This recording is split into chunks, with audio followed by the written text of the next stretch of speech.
समय उस दौर में लौट चुका था जहां इंसान की कोई स्मृति नहीं थी, कोई भाषा नहीं थी और कोई इतिहास नहीं लिखा गया था। भारत का जन्म हो चुका था, लेकिन यह धरती अभी अपने नाम से अनजान थी। ये सिर्फ एक विशाल भूखंड थी जो चुपचाप अपनी सांसें ले रहा था। यहाँ न कोई पदचाप थी, न कोई आवाज, सिर्फ हवा थी जो पहाड़ों से टकराकर मैदानों तक पहुंचती थी, और नदियां थीं जो पहली बार अपनी दिशा खोज रही थीं। उत्तर में हिमालय खड़ा हो चुका था, नया नया जन्मा हुआ, लेकिन भीतर से अत्यंत शक्तिशाली। उसकी चोटियां अभी भी आकार ले रही थीं और उसकी गोद में बर्फ जम रही थी। यही बर्फ आने वाले समय में जीवन का सबसे बड़ा आधार बनने वाली थी। हिमालय सिर्फ ऊंचाई नहीं था, वो एक रक्षक था जिसने इस भूमि को बाहरी हवाओं और कठोर जलवायु से बचाया।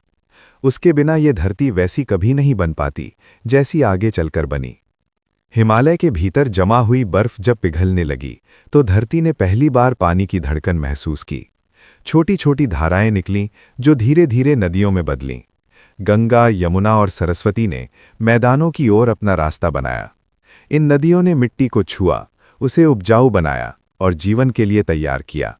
जहां जहां ये नदियां बहती गईं, वहां धरती बदलने लगी। मैदान फैलने लगे, सूखी जमीन में हरियाली उभर आई, घास उगी, झाड़ियां फैलीं और जंगलों ने आकार लेना शुरू किया। ये बदलाव अचानक नहीं था, ये लाखों वर्षों की धैर्यपूर्ण प्रक्रिया थी।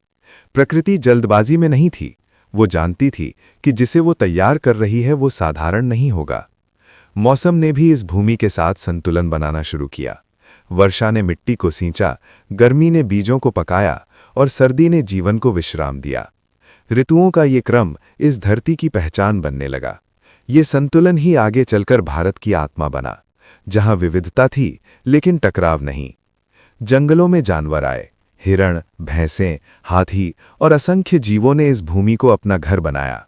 आकाश पक्षियों से भर गया। ये जीवन का अभ्यास था, जैसे धरती स्वयं देख रही हो कि वो कितने रूपों को संभाल सकती है। हर नया जीव इस बात का संकेत था कि ये भूमि अब सिर्फ निर्जीव चट्टान नहीं रही। लेकिन अभी भी एक चीज अनुपस्थित थी, मानव।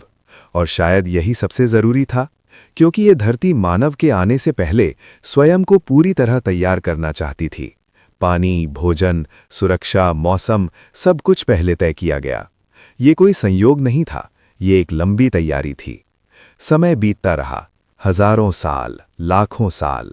धरती धैर्य से प्रतीक्षा करती रही। वो जानती थी कि एक दिन कोई आएगा जो सिर्फ यहां रहेगा नहीं, बल्कि इस भूमि को अर्थ देगा, जो सवाल पूछेगा, सोच बनाएगा और इतिहास रचेगा। दूर कहीं अफ्रीका की धरती पर मानव की छोटी छोटी टोलियां जीवन की तलाश में आगे बढ़ रही थीं। उन्हें ये पता नहीं था कि आगे कौन सी भूमि उनका इंतजार कर रही है।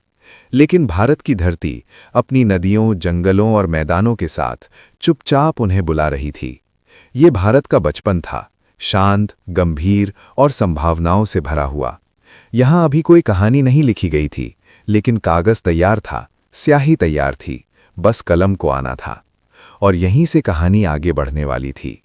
धरती तैयार थी, नदियां बह रही थीं, जंगल सांस ले रहे थे और हवाओं में जीवन की खुशबू थी। लेकिन अब तक ये सब बिना किसी दर्शक के था। फिर एक दिन बहुत दूर से इस भूमि ने पहली बार इंसान की मौजूदगी को महसूस किया। वो आया नहीं था, वो पहुंचा था, जैसे किसी अनदेखे बुलावे पर। उसके कदम हल्के थे, उसके हाथ खाली थे और उसकी आंखों में डर भी था और जिज्ञासा भी। ये इंसान किसी राज्य के नागरिक नहीं थे, किसी धर्म के अनुयायी नहीं थे। वे सिर्फ जीवित रहने की तलाश में थे। उनके पास न भाषा थी, न इतिहास, न भविष्य की कोई योजना। लेकिन उनके भीतर एक चीज थी, अनुकूलन की क्षमता, और यही उन्हें बाकी जीवों से अलग बनाती थी। भारत की भूमि ने उन्हें कठोरता से नहीं परखा। यहाँ मौसम संतुलित था, भोजन प्रचुर मात्रा में था और नदियां जीवन देती थीं। इंसान ने सबसे पहले आग को देखा, शायद बिजली गिरने से जली लकड़ियों में। आग ने अंधेरे को हराया, ठंड को दूर किया और जंगली जानवरों से सुरक्षा दी। उसी क्षण इंसान ने महसूस किया कि वो सिर्फ प्रकृति का हिस्सा नहीं, बल्कि उसका उपयोगकर्ता भी बन सकता है। वे छोटे छोटे समूहों में रहते थे। गुफाएं उनका घर थीं, पत्थर उनके औजार। वे शिकार करते, फल इकट्ठा करते और पानी के पास बसते। हर सुबह संघर्ष थी और हर रात डर, लेकिन धीरे धीरे डर के बीच समझ पैदा हुई। उन्होंने जान लिया कि कौन सा फल जहरीला है, कौन सा जानवर खतरनाक है और कौन सी नदी भरोसेमंद है। समय के साथ उनके हाथों में हुनर आया। पत्थरों को तराशकर औजार बने, लकड़ी को आकार मिला। शिकार अब सिर्फ हिंसा नहीं रहा, वो रणनीति बन गया। ये इंसान का पहला विज्ञान था, अनुभव से सीखा गया ज्ञान। भारत की विविधता ने इंसान को सोचने पर मजबूर किया। कहीं घने जंगल थे, कहीं खुले मैदान, कहीं पहाड़, कहीं समुद्र। हर क्षेत्र ने इंसान को नया तरीका सिखाया। कोई मछली पकड़ने लगा, कोई जानवरों का पीछा करने लगा, कोई कंदमूल पहचानने लगा। एक ही धरती पर अलग अलग जीवन शैलियां जन्म लेने लगीं। यहीं से कुछ बदलने लगा। इंसान ने सिर्फ घूमना नहीं, रुकना भी सीखा। जहां भोजन और पानी स्थायी था, वहां उसने डेरा डालना शुरू किया। ये स्थायी बसावट की पहली झलक थी। इंसान ने पहली बार महसूस किया कि धरती सिर्फ रास्ता नहीं, घर भी हो सकती है। आग अब सिर्फ सुरक्षा नहीं थी, वो केंद्र बन गई। आग के चारों ओर कहानियां जन्म लेने लगीं। हालांकि शब्द नहीं थे, लेकिन इशारे थे, ध्वनियां थीं, भावनाएं थीं। ये भाषा की शुरुआत थी, विचारों का बीज था। भारत की भूमि इंसान को बदल रही थी और इंसान इस भूमि को समझ रहा था। ये रिश्ता मालिक और नौकर का नहीं था, ये सह अस्तित्व का था। इंसान अभी प्रकृति को जीतना नहीं सीखा था, वो उसके साथ चलना सीख रहा था। और यही कारण था कि जब दुनिया के कई हिस्से संघर्ष में थे, ये भूमि धीरे धीरे सभ्यता की ओर बढ़ रही थी, शांत, गहरी और स्थिर। ये अभी शुरुआत थी। इंसान ने कदम रखा था, लेकिन उसने अभी निशान नहीं छोड़े थे। निशान आने वाले समय में बनने थे, खेती से, गांव से, शहर से और विचारों से। भारत की कहानी अब चल पड़ी थी। खेती की खोज, स्थायी गांव। एक समय था जब इंसान धरती से सिर्फ लेता था, फल, पानी, शिकार। लेकिन फिर एक दिन बहुत धीरे से इस रिश्ते की दिशा बदल गई। इंसान ने पहली बार धरती को कुछ लौटाने का सोचा। उसने बीज को हाथ में लिया, मिट्टी को टटोला और उम्मीद के साथ उसे जमीन में दबा दिया। शायद उसे नहीं पता था कि वो क्या कर रहा है, लेकिन उसी पल इतिहास ने करवट ली। क्योंकि जिस दिन इंसान ने बीज बोया, उसी दिन सभ्यता का बीज भी बोया गया। अब इंसान सिर्फ शिकारी नहीं रहा था, वो पालक बन रहा था। उसे इंतजार करना सीखना पड़ा, दिनों, हफ्तों, महीनों तक। बारिश का महत्व समझ में आया, मौसम का चक्र पहचाना गया। इंसान ने आकाश की ओर देखना शुरू किया, सूरज की चाल और चांद के रूपों को समझा। ये खगोलशास्त्र नहीं था, लेकिन प्रकृति को पढ़ने की पहली कोशिश थी। खेती ने इंसान को एक जगह बांध दिया। अब वो घूमता नहीं था, रुकता था। जहां बीज बोया जाता, वहीं उसकी उम्मीदें भी जड़ें जमाती। छोटे छोटे झुंड अब गांव बनने लगे, झोपड़ियां खड़ी हुईं, आग स्थायी हो गई और जीवन में एक नया शब्द जुड़ गया, भविष्य। भारत की नदियां इस बदलाव की गवाह बनी। सिंधु, सरस्वती, गंगा, यमुना, इनके किनारे इंसान ने सीखा कि पानी सिर्फ प्यास नहीं बुझाता, वो जीवन को आगे बढ़ाता है। मिट्टी उपजाऊ थी, मौसम अनुकूल था और प्रकृति सहयोगी। यही कारण था कि यहां बसावट तेजी से पनपी। खेती के साथ आया अधिशेष, जरूरत से ज्यादा अनाज। और यहीं से इंसान ने पहली बार सोचा कि हर कोई हर काम नहीं करेगा। कोई खेत संभालेगा, कोई औजार बनाएगा, कोई घर बनाएगा। ये श्रम विभाजन था, समाज की नींव। पत्थर के औजार अब और निखरने लगे, धार तेज हुई, आकार सुधरा। इंसान ने तांबे को पहचाना, फिर कांसे को। ये सिर्फ धातु नहीं थी, ये शक्ति थी। औजार मजबूत हुए, हथियार प्रभावी बने और इंसान का आत्मविश्वास बढ़ा। लेकिन हर बदलाव के साथ टकराव भी आया। जमीन अब कीमती थी, पानी अब साझा नहीं, नियंत्रित होने लगा। इंसान ने पहली बार दूसरे इंसान से टकराव महसूस किया। सुरक्षा के लिए बाड़े बनी, समूह मजबूत हुए और नेतृत्व का जन्म हुआ। आग अब सिर्फ रोशनी नहीं थी, वो रसोई बन गई। भोजन पकाया जाने लगा, स्वाद विकसित हुआ और स्वास्थ्य बदला। इंसान की सोच, उसका शरीर, उसका समाज, सब बदल रहा था। भारत की भूमि पर यह परिवर्तन धीमा था, लेकिन गहरा था। यहां खेती सिर्फ जीविका नहीं बनी, वो संस्कृति बनी।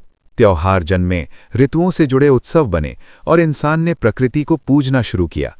ये डर से नहीं, कृतज्ञता से उपजा विश्वास था। अब इंसान सिर्फ जीव नहीं था, वो समाज था। उसके नियम थे, परंपराएं थीं, स्मृतियां थीं। गुफाओं की दीवारों से निकलकर वो खुली धरती पर आ चुका था, लेकिन उसके भीतर की यात्रा अभी अधूरी थी, क्योंकि अगला कदम और बड़ा था। अब गांव शहर बनेंगे, अब रास्ते व्यापार बनेंगे, अब इंसान सिर्फ जिएगा नहीं, राज करेगा। और यहीं से जन्म होगा पहली महान सभ्यताओं का। जब इंसान ने एक जगह रुककर जीना सीख लिया, तब उसे पहली बार एहसास हुआ कि साथ रहना सिर्फ जरूरत नहीं, ताकत भी है। खेतों के चारों ओर बसे छोटे छोटे गांव अब इंसानी जीवन का केंद्र बन चुके थे। सुबह सूरज उगने के साथ जीवन जागता और रात आग की लौ के साथ विचार जन्म लेते। यही वे क्षण थे जब इंसान ने खुद को सिर्फ प्रकृति का हिस्सा नहीं, बल्कि उसका नियंता समझना शुरू किया। गांव बढ़ने लगे, आबादी बढ़ी तो जरूरतें भी बढ़ीं। अब हर व्यक्ति किसान नहीं हो सकता था। किसी ने बर्तन बनाए, किसी ने औजार, किसी ने कपड़े बुने। धीरे धीरे काम बढ़ता गया और समाज की संरचना बनने लगी। यही वो क्षण था जब इंसान ने पहली बार व्यवस्था को महसूस किया। भारत की नदियों के किनारे ये परिवर्तन तेजी से हुआ। पानी, मिट्टी और मौसम तीनों ने मिलकर इंसान को स्थायित्व दिया। झोंपड़ियां पक्के घरों में बदलीं, रास्ते बने, भंडारण के लिए कोठार खड़े हुए। अब अनाज सिर्फ खाने के लिए नहीं, भविष्य के लिए भी बचाया जाने लगा। और फिर एक दिन किसी गांव में किसी ने सोचा, अगर हमारे पास ज्यादा अनाज है और दूसरे गांव के पास अच्छे औजार, तो क्यों ना हम अदला बदली करें। यहीं से व्यापार का जन्म हुआ। पहले ये लेन देन सीधा था, अनाज के बदले औजार, नमक के बदले मिट्टी के बर्तन। लेकिन समय के साथ ये रिश्तों में बदल गया। रास्ते बने, यात्राएं शुरू हुईं और इंसान ने दूर की दुनिया को जानना शुरू किया। जैसे जैसे गांव बड़े होते गए, वे शहरों में बदलने लगे। शहर जहां सिर्फ रहने की जगह नहीं होती, बल्कि व्यवस्था होती है। नालियां बनी, पानी की योजना बनी, घर एक नक्शे के अनुसार बनने लगे। ये संयोग नहीं था, ये सोच का परिणाम था। भारत की धरती पर उभरते शहर सिर्फ ईंट और पत्थर नहीं थे, वे अनुशासन की मिसाल थे। सड़कों का सीधा होना, घरों का एक जैसा आकार, जल निकासी की व्यवस्था, ये सब दर्शाता है कि इंसान अब योजनाबद्ध जीवन जीने लगा था। लेकिन शहरों के साथ समस्याएं भी आईं। भीड़ बढ़ी, संसाधनों पर दबाव पड़ा और टकराव होने लगे। अब इंसान को नियमों की जरूरत थी। कौन क्या करेगा, कौन क्या ले सकता है और कौन क्या नहीं, इन सवालों से कानून की शुरुआत हुई। नेतृत्व उभरा, कोई ताकत से, कोई बुद्धि से, कोई अनुभव से आगे आया। परिषदें बनी, बुजुर्गों की बात सुनी गई। इंसान ने पहली बार सत्ता को महसूस किया और उससे डरना भी सीखा। शहरों ने संस्कृति को जन्म दिया। गीत, नृत्य, कथाएं सब अब सिर्फ मनोरंजन नहीं, पहचान बन गए। धार्मिक विश्वास मजबूत हुए, देवता गढ़े गए, आस्थाएं बनी और इंसान ने आसमान और धरती के बीच संबंध ढूंढना शुरू किया। भारत में ये विश्वास डर से नहीं, संतुलन से पैदा हुआ। प्रकृति को देवता माना गया, नदियों को मां कहा गया और धरती को जीवनदायिनी समझा गया। यही सोच आगे चलकर भारतीय सभ्यता की आत्मा बनी। अब इंसान इतिहास रच रहा था, लेकिन उसे पता नहीं था। वो बस जी रहा था, सीख रहा था, बदल रहा था। गांव शहर बन चुके थे, समूह समाज बन चुका था और समाज अब सभ्यता बनने को तैयार था। लेकिन कहानी अभी पूरी नहीं हुई थी, क्योंकि अगला अध्याय इंसान को सिर्फ संगठित नहीं करेगा, वो उसे अमर बना देगा। अब इंसान लिखेगा, अब इंसान याद रखेगा, अब इंसान इतिहास बनेगा और वहीं से जन्म लेंगी पहली महान सभ्यताएं। एक समय था जब इंसान जीता था और मर जाता था। उसकी यादें मिट्टी में दब जाती थीं, उसकी कहानियां हवा में खो जाती थीं। लेकिन अब कुछ बदल चुका था। अब इंसान सिर्फ जी नहीं रहा था, वो छाप छोड़ रहा था। जब शहर पूरी तरह आकार लेने लगे, तब इंसान को पहली बार यह एहसास हुआ कि समय को बांधा जा सकता है। उसने पत्थरों पर चिन्ह बनाए, मिट्टी की पट्टिकाओं पर रेखाएं खींची और प्रतीकों के जरिए अपनी बात कहना शुरू किया। यही वो पल था जब इतिहास ने जन्म लिया। नदियों के किनारे, जहां कभी सिर्फ खेत थे, अब सभ्यताएं खड़ी थीं। सिंधु के तट पर अनुशासन में बसा एक संसार। यूफ्रेटिस और टाइग्रिस के बीच कानूनों में ढली एक दुनिया। नील नदी के साथ अमरता की खोज करता मिस्र और चीन की नदियों के किनारे परंपरा और तकनीक का संतुलन। ये सिर्फ शहर नहीं थे, ये मानव सोच के शिखर थे। सिंधु घाटी की सभ्यता ने दिखाया कि बिना विशाल राजमहलों के भी एक महान समाज खड़ा किया जा सकता है। यहाँ की सड़कों में व्यवस्था थी, घरों में स्वच्छता और जीवन में संतुलन। कोई भव्य शिलालेख नहीं, कोई घमंड नहीं, बस एक शांत, संगठित जीवन। मेसोपोटामिया में इंसान ने कानून बनाए। पहली बार यह तय हुआ कि सही क्या है और गलत क्या। हम्मुराबी का कानून सिर्फ नियम नहीं था, वो सभ्यता का आईना था। अब ताकत के साथ जिम्मेदारी भी जुड़ चुकी थी। मिस्र में इंसान ने मृत्यु को हराने की कोशिश की। पिरामिड सिर्फ मकबरे नहीं थे, वे संदेश थे कि इंसान समय से डरता नहीं। यहां धर्म, विज्ञान और कला एक साथ बढ़े।